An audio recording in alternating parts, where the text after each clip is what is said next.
دوازدەمین میهریجان زەبەشê Diyarbekir li navçeya dîrokiya Sûrê hat lidarxistin. Mihrican bi meşê dest pê kir û beşdarên Mihricanê ji birca keçê heta qada Şêx Seîd meşiyan.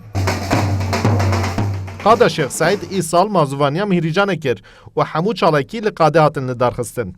Beşdarên Mihricanê amaje kirin ku zebêşê Diyarbekir ji her alî ve Sûdê dide danasîna Diyarbekir ku nirxek zêrîn ê Diyarbekir e. Zebeş fêkîkî baş e û ew fêkî jî ji bo hem germa Diyarbekir, ji bo ewkê, ji bo sehetê, ji bo zahîtiyê û hem jî şebeşkî tişkî bi lezzet e havînê ji ber wî ve em bêjin hezar sala li vê heremî de ev fêkî û ev nimet zanî heye.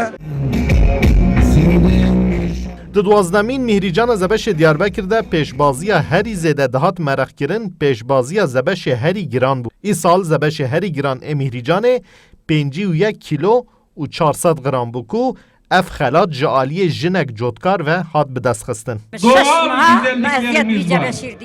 Kültürel değerlerimiz var. Bir de yine bizi tanıtan Diyarbakır karpuzumuz var. İsal Zebeşê Diyarbakir Gora Salê daha mezin bu. Aslında 56 kilo bu. Ta Lokman Hekim'e Leşgerimbuni, Leşgerimbuni fireda. Uzuyor. Zebeşê Diyarbakir navu denge. Netame Zebeşê Diyarbakir dünyaya tanıtılmış beke. Netame ne hediyeyi.